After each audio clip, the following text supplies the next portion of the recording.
این آموزگار جاویدان سعادت بشری، یعنی این دزد راهزن 6 سال ریپیست، در درازای زندگیشان که سرمشق مسلمانان است و ممکن است به سبب طمع کمپانی های نفتی سرمشق همه دنیا شود، برای هدایت انسانها به راه راست درس ها دارند.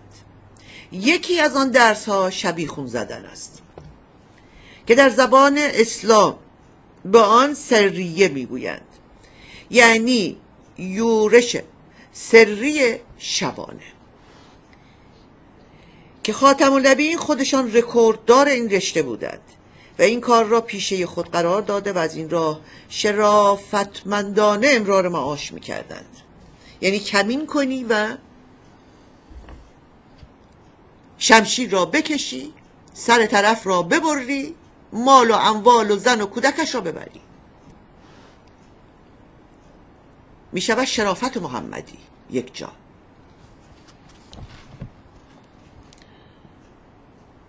بله، از این راه شرافتمندانه امرار معاش می کردند و حدود 82 یورش شبانه در دوران حیات خاتم النبیین انجام شده است که خودشان در نیمی از آن سریه ها شرکت داشتند. شریک بودند دیگریشان هم شریک، که همانا به درستی که البته هدف ایشان نابود کردن مخالفین و به دست آوردن غنایم و اسیر کردن دختران نبوده است، تنها برای درس اخلاق و هدایت و سعادت بشریت این گونه فداکاری ها را می کردند و ربودن زنان و اموال از اثرات جانبی این اعمال آسمانی بوده است. اصولا این کوتاهی بشر است که درک ننموده چگونه شبیخون و کشتار و اسارت و بردگی برای هدایت و سعادت او ضروری است. در یکی از این سریه ها، یعنی شبیخون ها،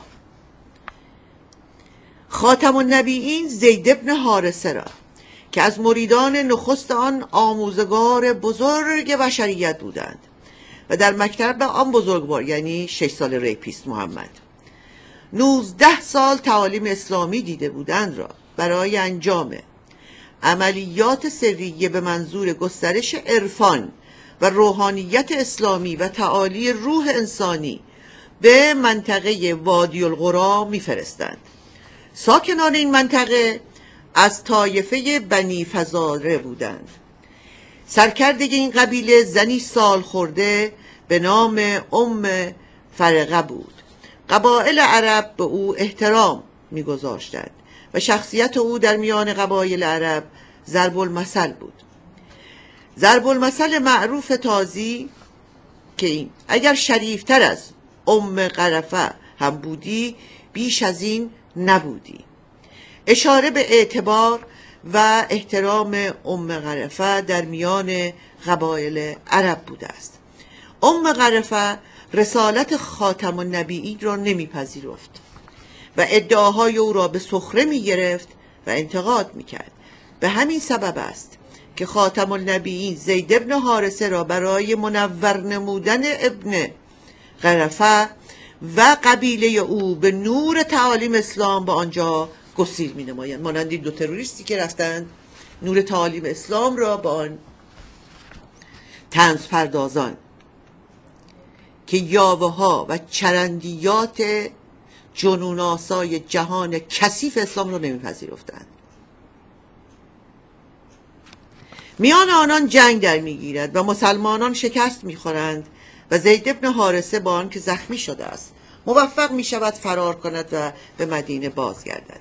به پیامبر قول میدهد تا انتقام نگیرد از جماع خودداری کند. ببینید فداکاری را، ببینید سوگند را، ببینید این آلت نرینه محمدی در دست که حواله این جهان آن جهان و حوری 70 متری و چه و چه، همه اسلام پیشرفت و ترقیش فقط با این آلت است. تا انتقام نگیرد از جماع خودداری خواهد کرد. ببینید چه فداکاری، چه از جان گذشتگی. همه اخلاقیات محمدی است. برای این هاست که آمدند کفار غرب را هم به اسلام مشرف کنند. پس از بهبودی زخم‌ها رسول الله او را دوباره برای شبیخون و هدایت این قبیله گمراه ارسال می‌فرمایند. در این سریه زید بن حارثه بر بنی فزاره غلبه می‌کند و مردان آن قبیله و از جمله همه پسران غرفه را می‌کشند و غرفه و دخترش جاریه را به اسارت می‌گیرند. زید بن حارثه و مجاهد دیگر، یعنی جلاد و تروریست دیگر به نام قیس بن محصر، در میان راه بازگشت به مدینه پی میبرند. آنجا دوزاریشان میافتد که بردن زن سال خورده و پیر به مدینه بیهوده است، یعنی برای جایزه دادن به تروریستا و جلادان و مجاهدین مقدس هم که به درد نمیخورد. خودمون زحمت بکشی پیرزن را کجا ببریم؟ اخلاقیات اسلام هست. تصمیم میگیرن تنها سر وی را با خود ببرن به همین راحتی. آقای اولان که همینجا اکنون هنوز خونه این ژورنالیستا و این انسان‌های بیگون 17 تن فعلا برای دستگرمی خونشان هنوز بر روی خاک و در و دیوار هست. آمده است میگوید به اسلام ربطی ندارد.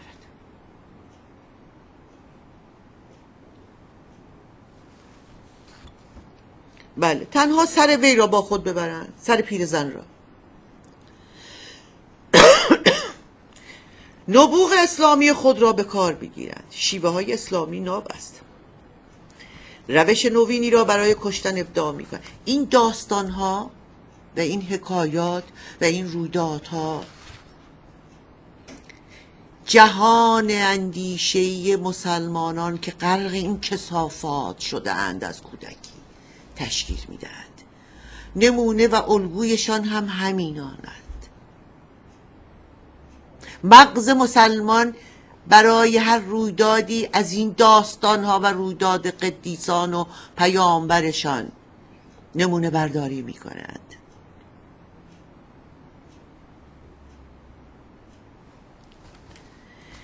روش نوینی را برای کشتن ابداع می کنند. هر یک از پاهای غرفه را به وسیله تنابی به 2 شتر سرکش می بندند و در 2 جهت مختلف شترها را میرانند، در 2 جهت مختلف، تا پیرزن از وسط دریده و 2 نیمه شود. کسی هم آنجا نبود است بگوید توف بر اسلام و توف بر محمد. 1400 سال باید طول بکشد تا ما ایرانیان این توف بر اسلام را مانند نقل و نبات همه جا بگسترانیم. سپس زید بن حارثه سر غرفه را میکند تا برای رسول الله به ارمغان بیاورد. شادیانه هایش هم همین سر آدم ها بوده است که برای هم میبردند. همه این اعمال ملکوتی در برابر چشمان جاریه دختر غرفه انجام میگیرد. چند بار گفتم در این سالهای گذشته، یک بار دیگر میگویم، همین نمونه جردادن و انسان را به 2 نیم کردن در همین انقلاب جنایی محمدی سال 57 در ایران ما در قرن 20 انجام شد. در توسرکان یک پاسبان 21 ساله را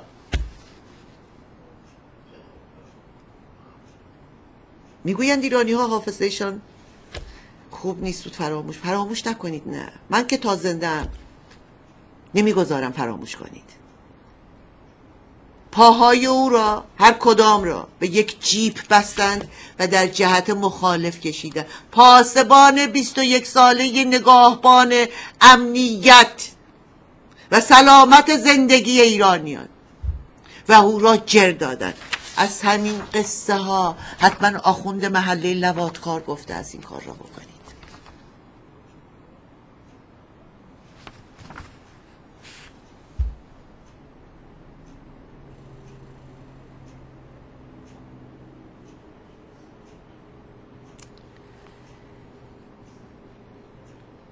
همه این اعمال ملکوتی در برابر چشمان جاریه دختر قرفه انجام میگیرد و جاریه با دیدن نمایش ملکوتی اسلام می آورد از ترس.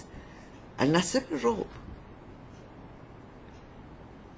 رمز پیروزی بر این هیولا نترسیست،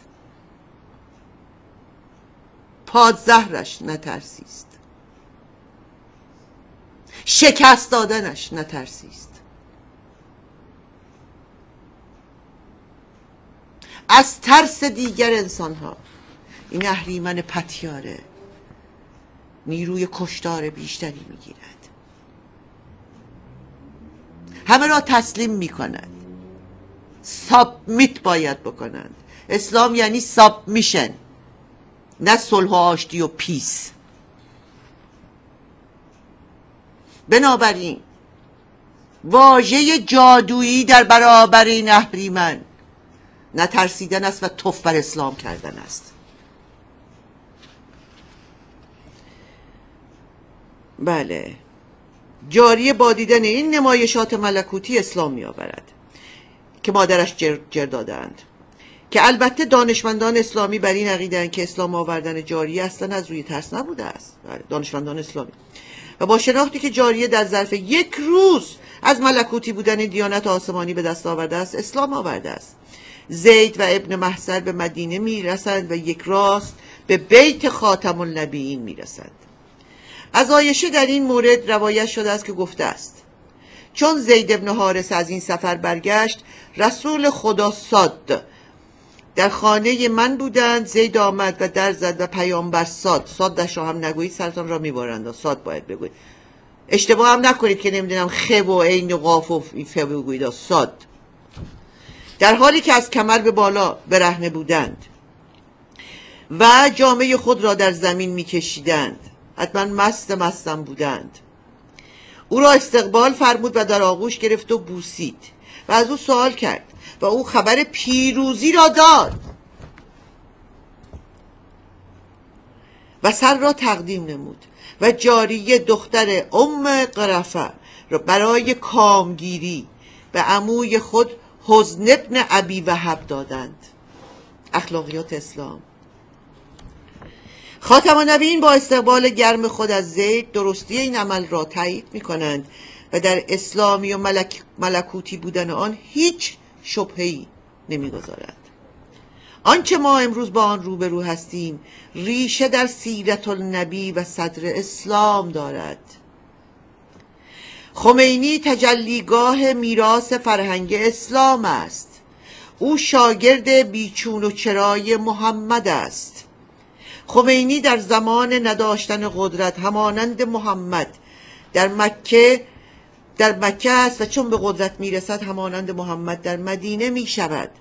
خمینی همان گونه که محمد علی را برای کشتن اسرای بنی قریظه ارسال میکند، خامنه ای و رفسنجانی و میرحسین موسوی را در سال 67 برای کشتن اسرای جمهوری اسلامی مأمور می نماید، یعنی اون کشتار زندانیان سیاسی. اعمال اسلامی که در اوین و کهریزک در زندانها و سیاهچالهای اسلام و در جای جای ایران با میهن پرستان می شود، همه آموخته شده از سیرت النبی و اسلام راستین صدر اسلام است. آنان که خود در شناخت اسلام و یا در شناساندن اسلام کوتاهی می کنند، به پوشیده ماندن پلیدی اهرمن و گمراه ماندن خود و هممیهنانشان یاری می رسانند. در این بخش من هم اندکی استراحتی به سینه بدهم. هممیهنانم کلیپی را برگزیدم درباره همین داستان کشتن و به دو نیم کردن قرفه است. حدود 3 دقیقه هست این کلیپ. از آریا جان خواهش میکنم، آریا نازنینم، شماره 4 رو پخش کنید عزیز من و بعد از آن هم شماره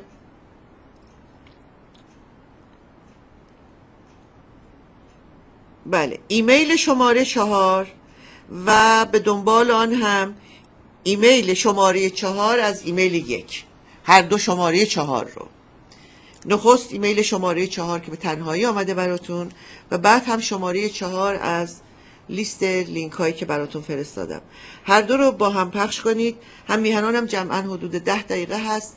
من یک استراحتی سینه من اکنون احتیاج داره و در این فاصله هم یاری و پشتیبانی مالی سنگر رو فراموش نکنید. آریا جان با هم ببینیم.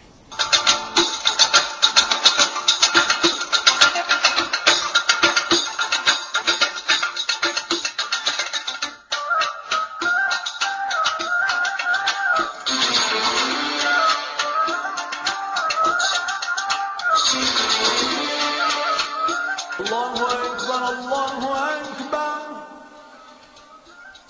الله أكبر الله أكبر